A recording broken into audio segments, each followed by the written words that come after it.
So Moshi Monsters is a virtual pet experience that's also a social network for children. Okay. It's aimed at kids between the ages of 7 and 12, and there are 6 main monsters you adopt and you nurture and look after and you play with. But you can also message your friends, you can have your best friends on there.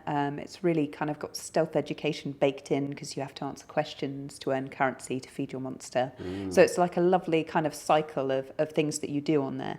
And when we first started it, it was just a monster in a room, and kids went crazy for it because you could adopt your own pet monster, Right. which was the cool kind of tagline. And then it just spread in playgrounds because kids just shared it with one another, Sure. and they wanted to message each other and so on. And then we built out the world, and it was kind of a bit like Frankenstein's monster because we just added this and added that and added this. And so now the world is huge.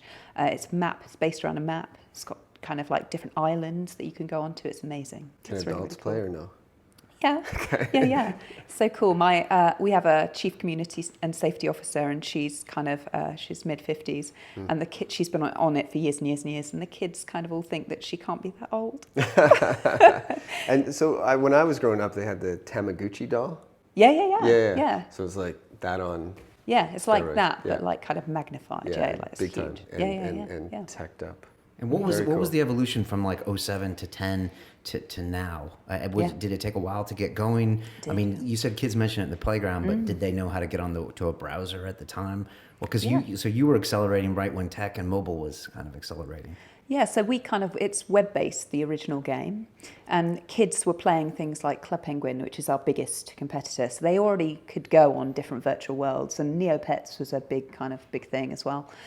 So there were other things they could do online. So it wasn't an unusual play pattern; it was just a new thing for them.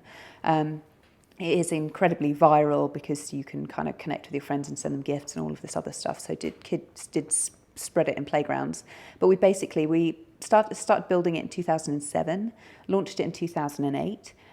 When we put in all the social features, friends, tree, there's a wall like in Facebook. You can message kids one-on-one. And once we did all of that stuff, it really started to take off. It was one of those hockey stick curves that you don't often see.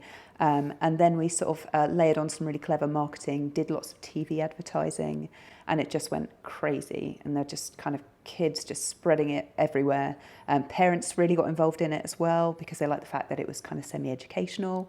And then in 2010, we started doing licensing deals. So we signed our first licensing deal with Penguin, that was books.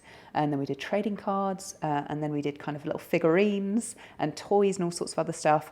The toys got banned in school playgrounds, which is great. We love it when that happens because then kids want it even more.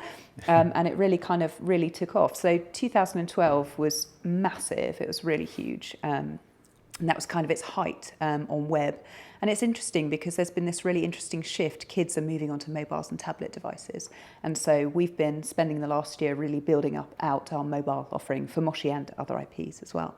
So it's been an interesting kind of transition for the company from that original web business, web, physical, and now onto mobile. So that's what we've been doing. But yeah, it's been an amazing ride. Really cool. You guys had a feature film. We did. Yeah. So that's going from a monster in a room in 2007 to the big screen. To huge, and That's it's amazing. it's so funny. I just remember when in the very early days of kind of Moshi Monsters, and you'd meet people, and you'd say, "I work for Mind Candy," and they're like, "Who are they?" And you'd say, "Oh, we're building Moshi Monsters," and they were like, "What's that?" And now you say it in the UK, and parents are like, "Oh, not that thing. I should have shares in you," and it's completely different. Yeah, it's amazing. But I do remember when it was just you had to explain it everywhere you went, and people were like, "That's weird." Yeah.